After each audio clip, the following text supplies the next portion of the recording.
estou aqui em nome do Centro Espírita Centelha Divina, levando ao ar mais uma palestra. Antes, porém, quero ler um trecho do livro Espírito da Verdade. Dinheiro e o amor. Diante do bem, não pronuncia a palavra impossível. Certamente sofre dificuldades dos que herdam a luta por preço das menores aquisições.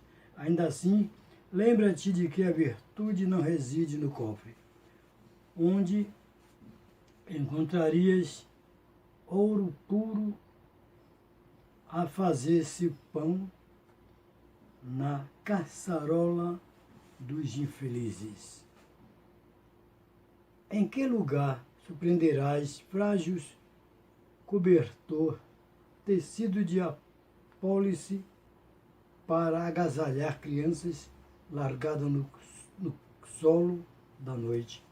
Entretanto, se o amor te faz lume no pensamento, arrebatarás a imundície derradeira sobre a mesa, convertendo no caldo confortante para o enfermo esquecido, e farás do pano pobre o abrigo providencial em favor de quem passa relegado à intempérie. Uma gargalhada de pérola, uma gargantada de pérola, não emite pequena frase consoladora, e um crânio esculpido de pedra raros não deixa passar leve frio de ideação. Todavia, se o amor te palpita na alma, podes falar a palavra renovadora que exclui o poder das trevas, a inspiração e o trabalho que expressa o apoio e a esperança de muita gente. Respeita a moeda capaz de fazer caminho das boas obras, mas não espere pelo dinheiro a fim de ajudar. Hoje mesmo, em casas, alguém te pede entendimento e carinho, e além do reduto doméstico, legiões de pessoas aguardam em ti o gesto de fraternidade e compreensão. Recorda que a fonte de caridade tem o nascedouro em ti mesmo, e não descerra as possibilidades de auxiliar. Para transmitir-nos a semelhante verdade, Jesus a sós, sem fiança terrestre, usou a mensagem de um lago simples, ofertou a simpatia dos que lhe buscavam a convivência, confortou os enfermos da estrada, falou o reino de Deus a alguém e alguns pescadores de vida simples e transformou o mundo inteiro revelando-nos assim que a caridade tem o tamanho do coração. Emmanuel. Vamos fazer a oração para o nosso palestrante começar a nossa palestra. Pai nosso que estás nos céus, santificado seja o vosso nome. Venha a nós o vosso reino, seja feita a vossa vontade, na terra como nos céus. O pão nosso de cada dia nos dai hoje. Perdoai, Senhor, as nossas ofensas, assim como nós perdoamos aquele que nos tem ofendido. Não nos deixeis cair em tentações, mas livra-nos, Senhor, de todo mal, porque de vós é o poder, o reino e a glória, para sempre que assim seja. Conosco, o nosso irmão João Tadeu, com Edificações Cristãs. Muita paz e vamos todos firmemente escutar a palavra do nosso irmão João. Boa noite a todos. Mais uma vez recebemos esta oportunidade. Quero deixar expresso primeiramente o meu agradecimento, porque nos dá a oportunidade, antes de estarmos aqui, buscarmos em primeira mão, né, os ensinamentos que nos são direcionados. E apenas estamos aqui com o propósito de expor esses ensinamentos recebidos. Então, o primeiro ponto é o agradecimento por estarmos aqui. E agradeço ao Centelha Divina, esse centro maravilhoso, pelo seu dirigente Gilvaldo, esta oportunidade. E o convite foi trazermos do livro ditado por Emmanuel, né, psicografado por Francisco Cândido Xavier, A Caminho da Luz. Este livro é um compêndio onde retrata Emmanuel todo um processo, né, de evolução, desde quando a vontade de nosso Pai Criador se fez, transcrevendo-a através do Verbo, passou às mãos de nosso Mestre Jesus esta incumbência. E ele, no seu inexcedível amor, recebendo-a em seu coração, e desde então, desde há 4,6 bilhões de anos, ele vem nesta tarefa, juntamente com aqueles que o nosso Pai Criador colocou sobre os seus desígnios, a elaboração, né, deste planeta, e vindo a culminar com o desenvolvimento nosso, porque somos, quer queira, quer não, ovelhas estas colocadas às mãos deste pastor iluminado, nosso Mestre Jesus, e ele até então tem nos presenciado com seu amor para que nós possamos galgar caminhos estes evolutivos, principiando pelo desenvolvimento individual de cada um de nós. Mas, reportando-se então à obra A Caminho da Luz, Emmanuel, no seu capítulo 14, né, onde ele nos traz falando sobre a edificação cristã. E com isso, como esse extrato nos demonstra, em primeira instância, a grandeza de nosso Mestre Jesus. É o enfoque principal que ele nos vem colocar. Até porque não é uma dissertação entrando nos meandros efetivamente científicos, ele faz uma síntese. E, através dessa síntese, nos mostra todos os caminhos evolucionais, chegando até ao advento da presença de Jesus Cristo, encarnado aqui na Terra, né, com os propósitos que ele veio deixar-nos. E a edificação cristã, ela começa efetivamente, tão logo o nosso Mestre Jesus retorna às pleiades espirituais após o seu processo daquele martirológio todo que ele passou. Então vejamos o que Emmanuel nos coloca trazendo como se deu, como se iniciou este processo dessa edificação cristã. Evidentemente, ele nos traz de que forma? Justamente após esse transcender de Jesus, ele deixa o legado aos seus apóstolos. Mas o que ocorreu efetivamente? Há de se pensar e há de se ter na nossa consciência que aquele momento, quando todos os seus discípulos, seus apóstolos, se veem sem aquele mastro, né, sem aquele cerne a conduzi-los, evidentemente há uma normal atitude de se recolhimento, e é só depois de algum tempo aqui vem, né, cristalizando aquela vontade, aqueles ensinamentos. E Pedro, né, Simão Pedro, Tiago, aí eles começam a criar alguns núcleos de atendimento na Casa do Caminho. E ali vem desenvolvendo as suas atividades. E nós precisamos de lembrar que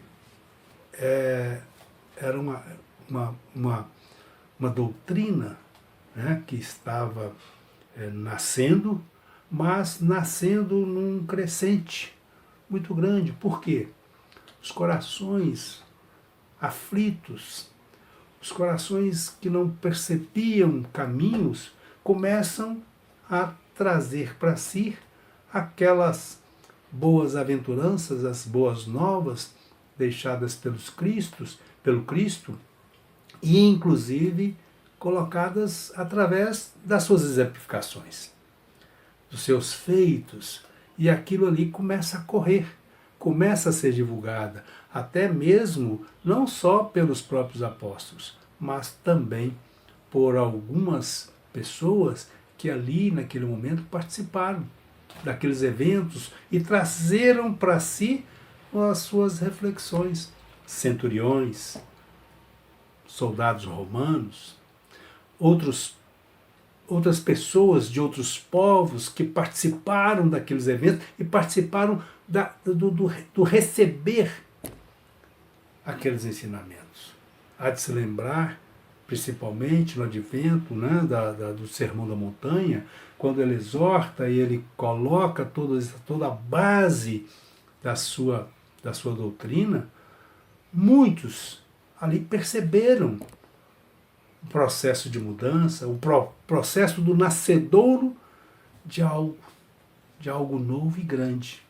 E então começa a ser divulgado, começa a ser levado além das fronteiras e, vamos dizer assim, além das fronteiras da Judéia.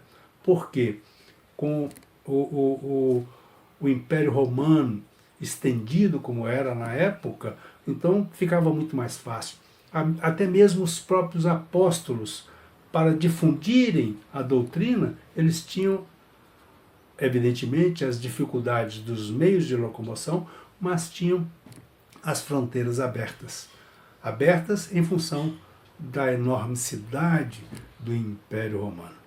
Então, vejamos que neste momento começa a nascer. E aquele povo já consciente, ou pelo menos despertando nas suas consciências, aquele desejo de algo, já estabelecendo que não era pela força, e que tinha algo novo, algo que poderia dar mais subsistência às suas próprias vidas. Por que tanto sofrimento? Uma vez que Jesus Cristo deixa nas mentes sofredoras a edificação de que todos filhos de um só Pai, e que as divergências havidas até então, elas eram nascidas pelo orgulho, pelo egoísmo, pela imposição da força naquele momento. E ele traz a palavra sublime do amor, a palavra fraternidade, a palavra de caridade nas suas exemplificações através das diversas parábolas, e principalmente aquela onde ele estatui, né, o sentimento de fraternidade, de acolhimento e de benevolência através das palavras, né, da parábola do bom samaritano. Então vejamos que aí começa a ser disseminado, mesmo com as dificuldades. E até quando o Império Romano percebe essa nova doutrina, essa nova situação nascente, inclusive indo de encontro aos seus postulados materialistas e de até então, eles impõem restrições e começam a impor restrições, e inclusive começa daí a nascer aquela situação de caças de caças, porque eles falavam e começavam a colocar que aqueles cristãos, eles praticavam feitiçarias. E ali nasceu inclusive o advento, porque existia à época uma única associação plausível e aceitável pelo Império Romano, que era as associações das funerárias. E é por isso que os cristãos, me perdoem, buscam a união ali nas catacumbas. E nasce aquele advento ali, e nasce aquela situação para que se possa evitar a ação do Império Romano.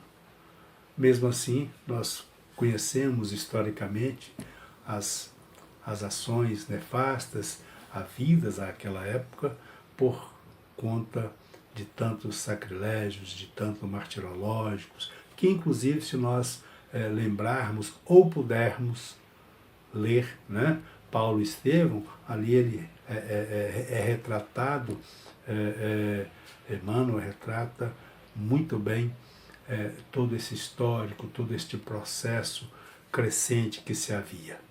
Então aí começa já a nascer os primeiros cristãos. Então vamos para esse segundo ponto, que é a propagação efetiva da doutrina cristã, a propagação do cristianismo. Porque, como eu havia dito, ela começa num crescente rápido, através da Judéia, através da lei fronteira do próprio Império Romano, no norte da África, nas Gálias, justamente por conta daqueles que começam a difundir. Os apóstolos, nas suas ações, né, deixando os seus discípulos, e ao pé de cada apóstolo, de cada discípulo, nasce uma igreja. E naquele momento dissemina e cresce em abundância essa nova doutrina, essa boa nova que estava ali naquele momento alimentando os corações aflitos. Lembremos nas exortações e quais foram de Jesus, quando ele nos diz: vinde a mim todos vós que estáis aflitos, porque eu vos aliviarei. E isso calava fundo naqueles corações aflitos, naqueles corações que traziam as suas vidas como um peso, um fardo. Eles começam a encontrar alívio nessas exortações, porque eles começam a perceber que as suas dores, os seus males, eles em si mesmo refletiam pelas suas próprias ações. Eles começam a entender e compreender que eles, frutos de filhos do Divino Pai, na sua grande misericórdia, dá a oportunidade a todos, independente da condição que eles passam aqui na Terra, porque começam a entender que o expurgo, que a dor, ela alivia, que a dor acalma, porque ela é o beneplácito para si mesmo, em detrimento das suas provações e dos seus feitos passados. Eles começam a entender a essência do Espírito na sua simplicidade, porque o cristianismo, na simplicidade pura daquele momento, eles ensinavam diretamente que pela imortalidade da alma, a essência efetiva do Espírito é que preponderava para a vida eterna. E ali os resultados para as vidas não era o resultado material, mas era a resultante do crescer do Espírito. E muitos dos seus sacrifícios, nas suas dores, eles percebiam esta grandeza e acolhiam os ensinamentos de Jesus em seus corações e suportavam as suas dores e entendiam que a grandeza do Pai aliviava com um amor inexcedível em cada coração. E por isso, então, naquele momento, ela encontra respaldo desses corações aflitos e encontra uma rapidez enorme na sua disseminação. Trazia algo novo, trazia esperança, apesar do entendimento dos outros que eles não compreendiam. Muitas vezes eles faziam todas aquelas culminâncias naquela caça aos cristãos, mas eles não entendiam que ali eles estavam apenas transpondo caminhos materiais nas dores para chegar-se com uma nova roupagem ao mundo espiritual. E ali existia esse entendimento, existia naqueles corações aflitos todo este cabedal de nuances novas, de elementos novos. Então a doutrina, ela se espalha, ela entra num contexto. E eu vou ler um finalzinho aqui da exposição de Emmanuel, para a gente poder entender essa força, esse entendimento que se dá. Vejamos, porque Emmanuel traz na expressão de que Jesus aqui veio, entendendo nos dias de hoje a sua grandeza. Emmanuel coloca: maior revolucionário de todas as épocas, não empunhou outra arma além daquelas que significam amor e tolerância, educação e aclaramento. Condenou todas as hipocrisias, insurgiu-se contra todas as violências oficializadas, ensinando simultaneamente aos discípulos o amor incondicional à ordem, ao trabalho e à paz construtiva. É por essa razão que os evangelhos constituem o livro da humanidade por excelência. Sua simplicidade e singeleza transparecem na tradução de todas as línguas da terra, prendendo a alma dos homens entre as luzes do céu ao encanto suave de suas narrativas. É isso que o Divino Mestre selou. Exemplos, as palavras de suas lições imorredoras. Ele amarrou no coração o verbo com a exemplificação. E por isso que ele começa a deixar essa construção. Começa a deixar esse ensinamento eterno, porque não se modifica. Passa humanidade, passa vidas, mas a sua lição permanece instaurada para toda a eternidade, porque ela é nascida de nosso maior cabedal de compreensão, porque é amor. Ainda nós estamos nas instituições de ensinamentos para podermos, como alunos, trazer à nossa consciência, ao nosso coração, essa sublimidade desta palavra, porque ainda estamos engatinhando na compreensão da noção efetiva e da abordagem efetiva desta palavra. Mas vejamos, além disso, qual foi uma configuração que precisava ter, que era com a preocupação no mundo espiritual dos ensinamentos de Jesus. Vamos lembrar que ele, quando aqui esteve, ele convocou indivíduos. Ele sabia da capacidade de cada um, ele sabia da permanência de cada um, e convocou Pedro, né? Simão, Tiago, seu irmão, depois André, depois ele convocou Mateus com propósitos, e cada um, nas suas diversidades. Mas vamos lembrar que naquele momento, apesar de espíritos valorosos, espíritos grandes, tinham as suas dificuldades pela influência do meio. Tinham as dificuldades pela capacitação cultural.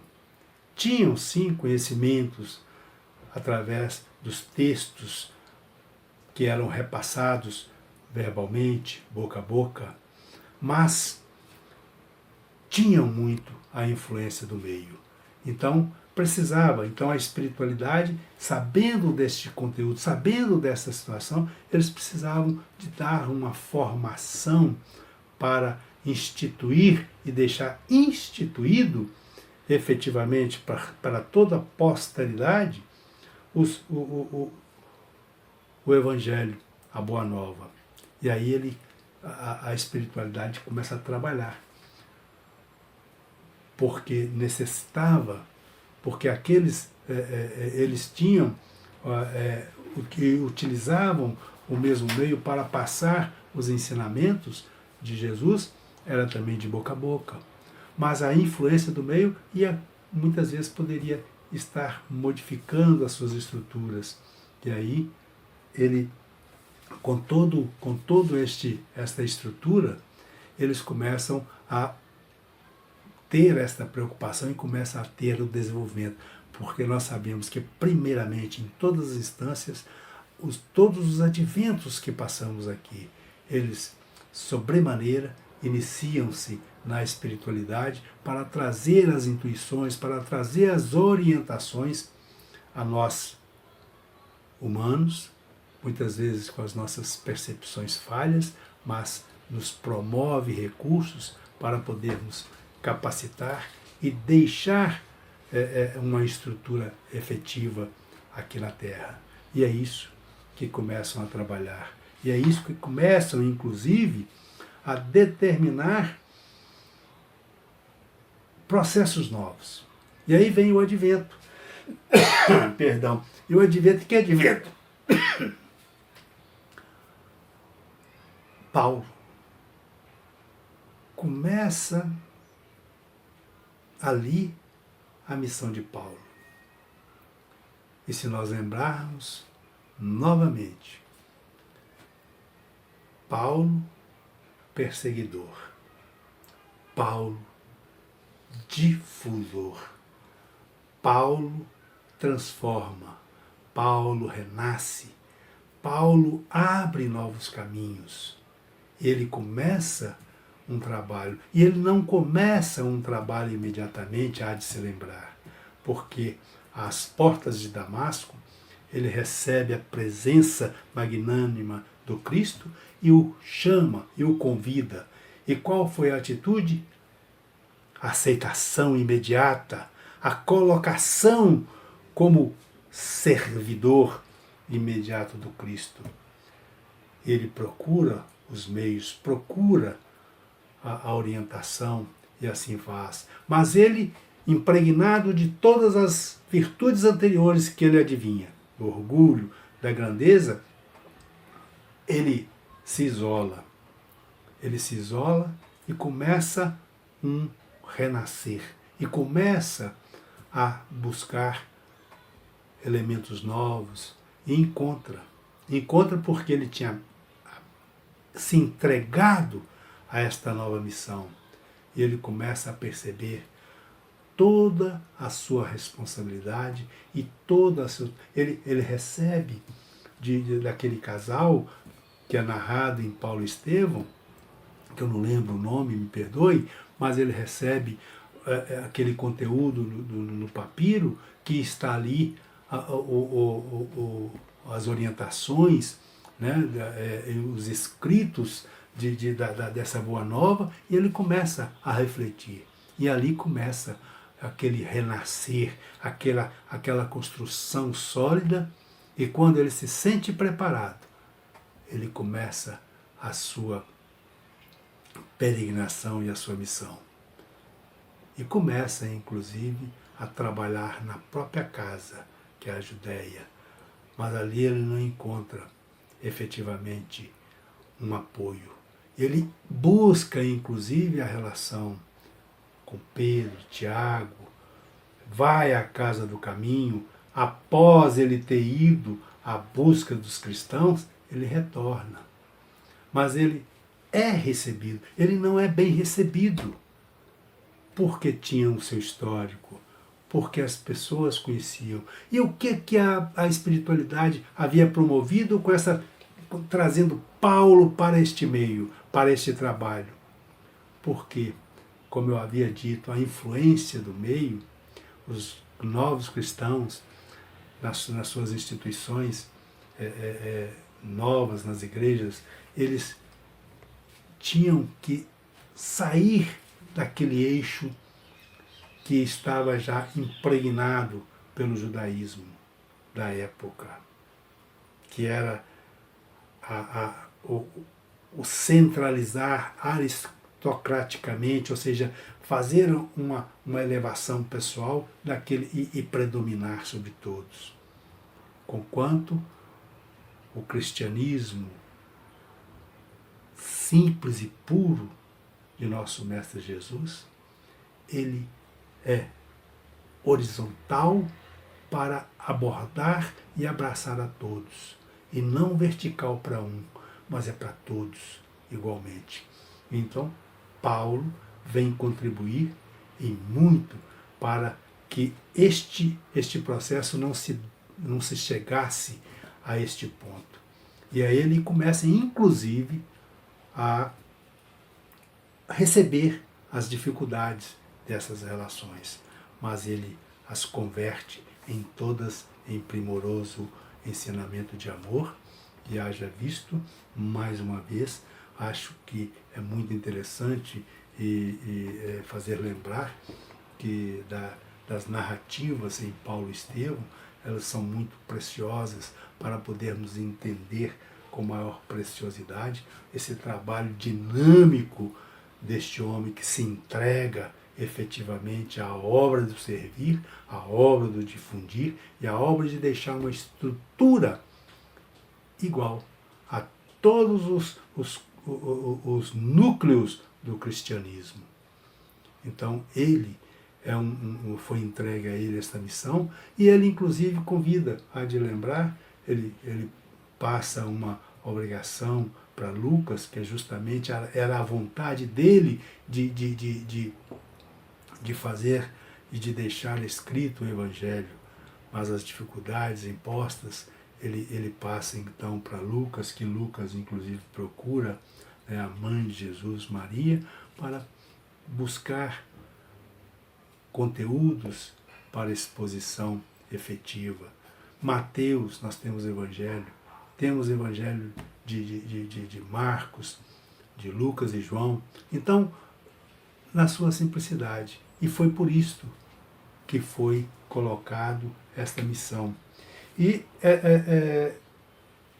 após esta integração com Paulo, deixa estruturado todo um valoroso trabalho para a posteridade. Na sua difusão, na sua interpretação, Paulo traz uma estruturação do que é o amor, da simplicidade, da suportação, da tolerância, da caridade. Ele expressa em todos os seus conteúdos, nas exortações às igrejas, na entrega, em toda a sua segunda vida. Eu falo segunda vida? Sim, porque ele renasceu em Cristo, e ele se entregou a Cristo, e ele se fez médium de Cristo. Ele se tornou uma peça quando ele percebeu que Cristo falava nele, e ele difundia o exemplo de Cristo, difundindo a identificação cristã para todos os povos, para todos os corações, para todos aqueles sedentos de conhecimento e de amor. Então, para finalizar, quanto à missão de Paulo, né, que a gente estávamos aí divagando na estrutura dos ensinamentos que ele deixou, chamar a atenção que com a chamada de Paulo a esse serviço, né, na característica dele de espírito luminoso, enérgico, para exercício desse ministério, faz com que essa deliberação fosse um acontecimento dos mais significativos da história do cristianismo. Porque as ações e as epístolas de Paulo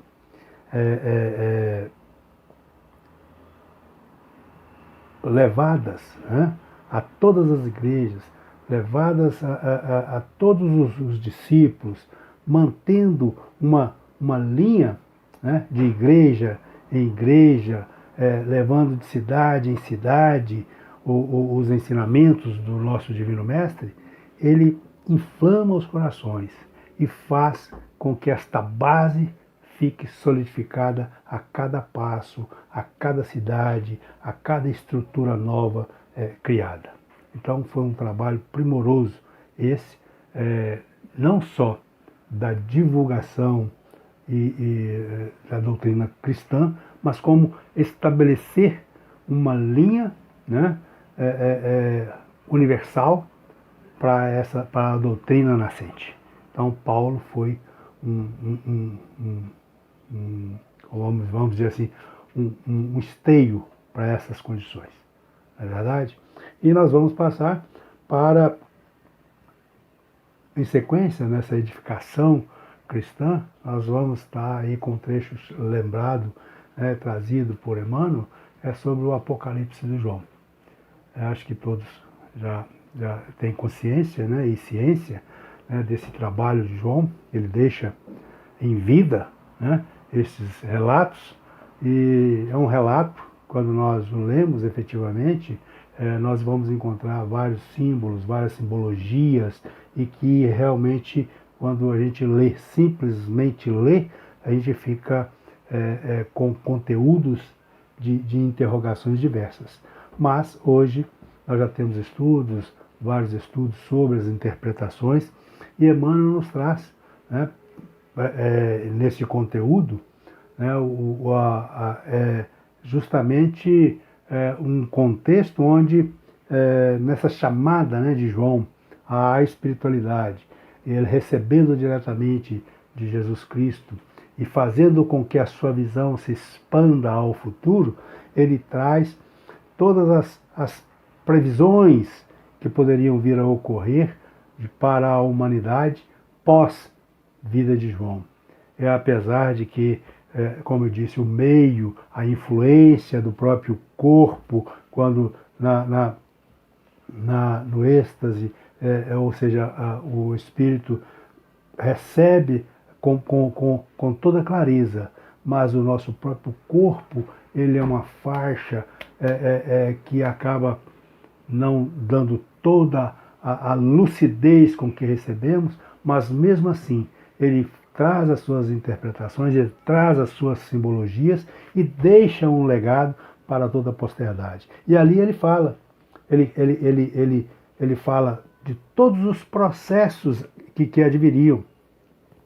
Por exemplo, ele fala sobre as guerras, ele fala das nações futuras, ele fala dos tormentos por vindouros, ele fala do comercialismo incessante. Veja aí como nós estamos, né? As lutas ideológicas, o que hoje, né, nós temos aí, essas lutas fratricidas, essas lutas de entrega que muitas vezes entrega-se em morte, fazendo matar ao trem em detrimento e fazendo louvores a Deus.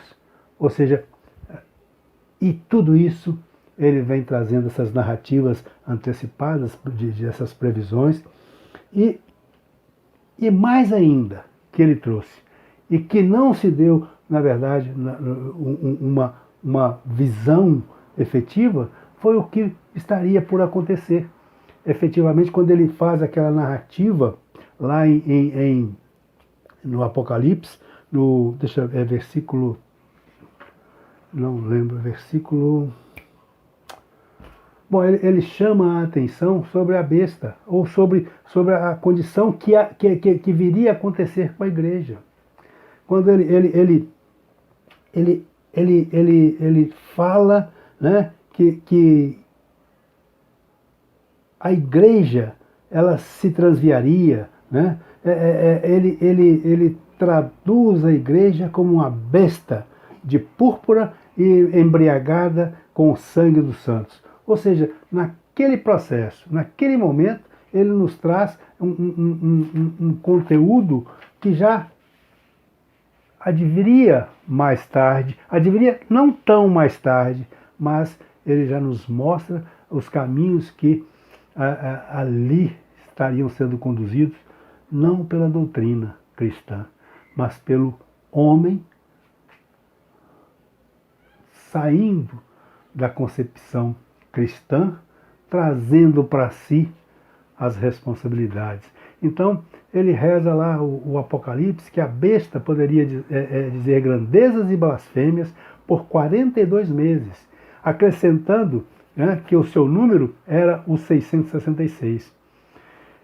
E se, como Emmanuel nos traz, ele traz uma explanação sobre esse contexto, né? Inclusive dando na simbologia o que significa, né, esses 42 meses e esse número 666, que inclusive é comum, é a besta do Apocalipse, olha lá, esse aí é a besta, o anticristo chamado hoje. E na verdade não é bem essa colocação.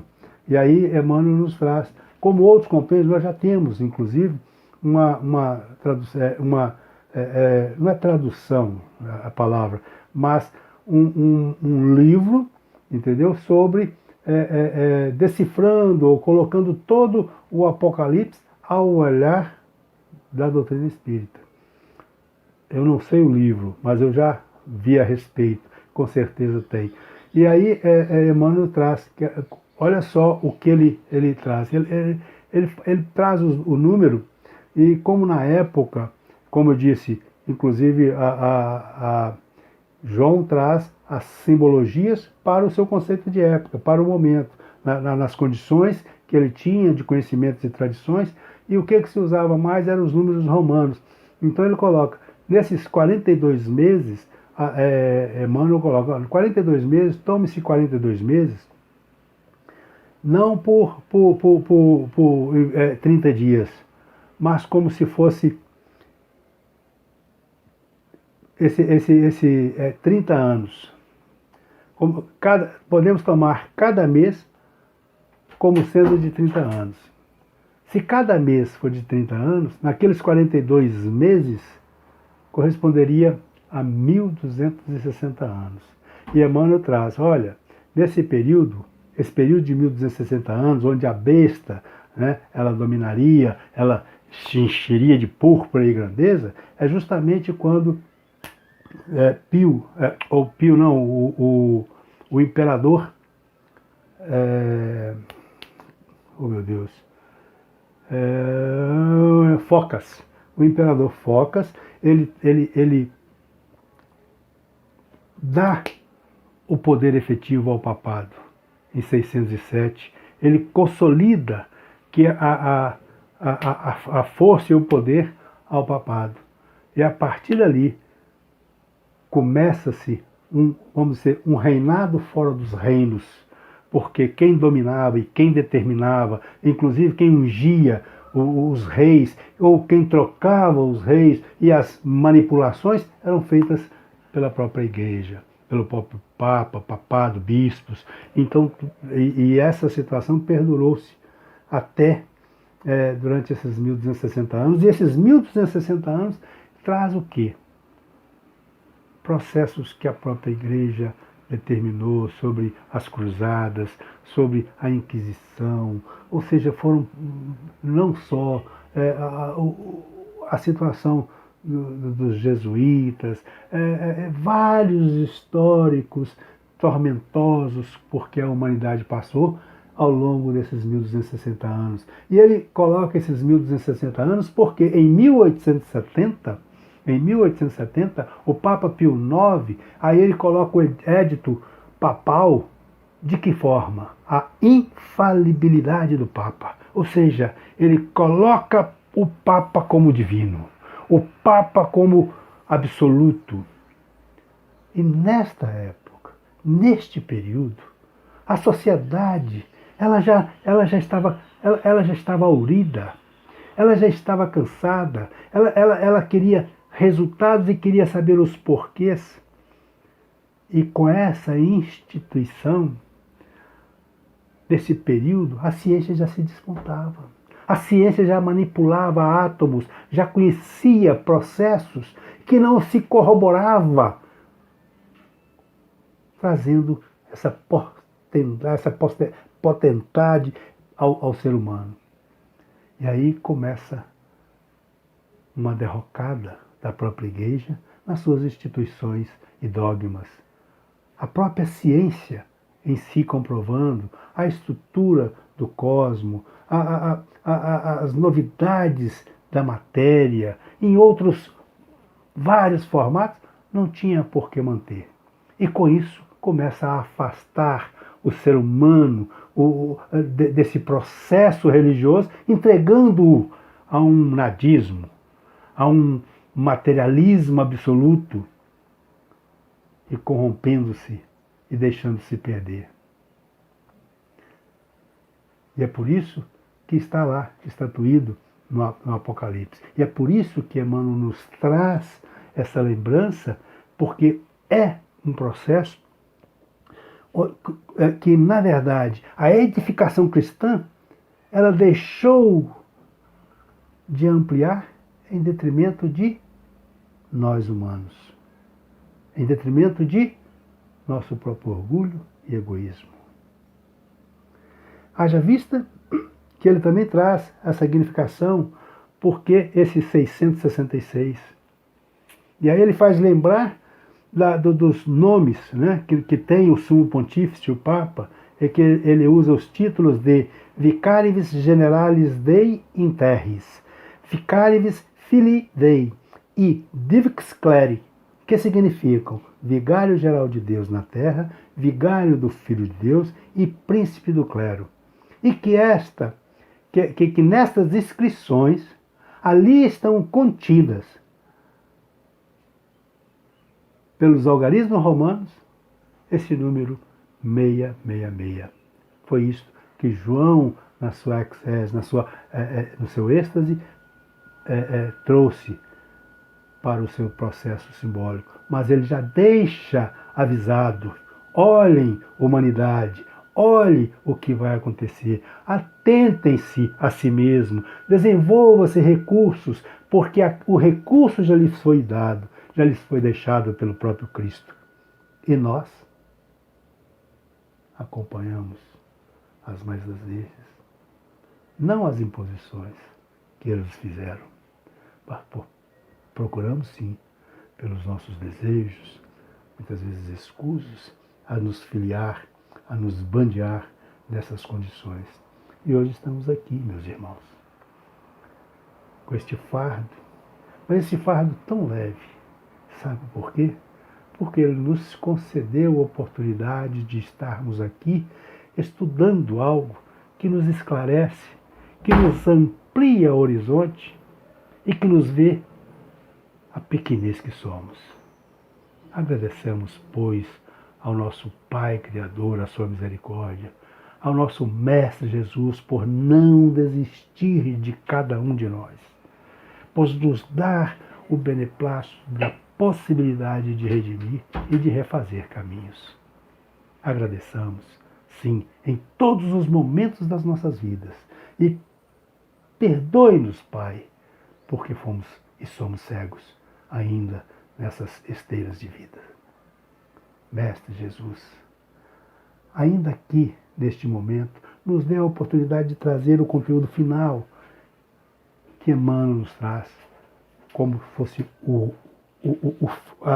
a posição para que nós possamos deixar este roteiro, porque foi tu que o deixaste, é o roteiro de luz e amor, porque é assim que Emmanuel nos quer mostrar efetivamente que tudo que nos ocorre, tudo que nos acontece está nas mãos de nosso Pai Criador, de nosso Mestre Jesus. E ele nos coloca assim: cumprindo-nos reconhecer nos Evangelhos uma luz maravilhosa e divina, que o escoar incessante dos séculos só tem podido avivar e reacender. É que eles guardam a súmula de todos os compêndios de paz e de verdade para a vida dos homens, constituindo o roteiro de luz e de amor, através do qual as almas podem ascender às luminosas montanhas da sabedoria dos céus. Muita paz, muito amor no coração, que tenhamos a simplicidade de reconhecer o quanto ainda necessitamos de saber. Jesus convosco, que assim seja. Quero agradecer em primeiro plano a Deus, sobretudo, a Jesus como governador e guia e modelo de nós, todos nós humanos, da humanidade. Quero agradecer aos mentores do Centro Espírita Centelha Divina, a grande ajuda que eles nos dão, o grande socorro, a grande força. E quero agradecer ao nosso irmão João Tadeu pela bela palavra que ele nos passou a respeito da edificação da doutrina do Cristo. Então, meus queridos irmãos, dessa feita vamos cantar. Caminhar sempre é bom, mas caminhar com Jesus é bem melhor. Eu quero caminhar com meu Jesus por todos os caminhos que ele andar. Ele já mostrou os caminhos para andar, pedindo para as pedras retirar. São muitas pedras, eu sei, mas essas pedras fui eu quem coloquei. Eu sei que não estou sozinho, eu vou tirar as pedras e também esses espinhos. Vou perdoar aqueles que me ofendem, não vou apontar o erro do meu irmão. Não vou julgar porque não vim para julgar, eu vou amar, é de Jesus esta lição. Eu vou amar, é de Jesus. Pai nosso que estás nos céus, santificado seja o vosso nome. Venha a nós o vosso reino. Seja feita a vossa vontade, assim na terra como nos céus. O pão nosso de cada dia nos dai hoje. Perdoai, Senhor, as nossas ofensas, assim como nós perdoamos aquele que nos tem ofendido. E não nos deixeis cair em tentações, mas livrai-nos, Senhor, de todo mal, que de vós é o poder, o reino e a glória, para sempre que assim seja. Que Deus ilumine sempre o nosso irmão Tadeu.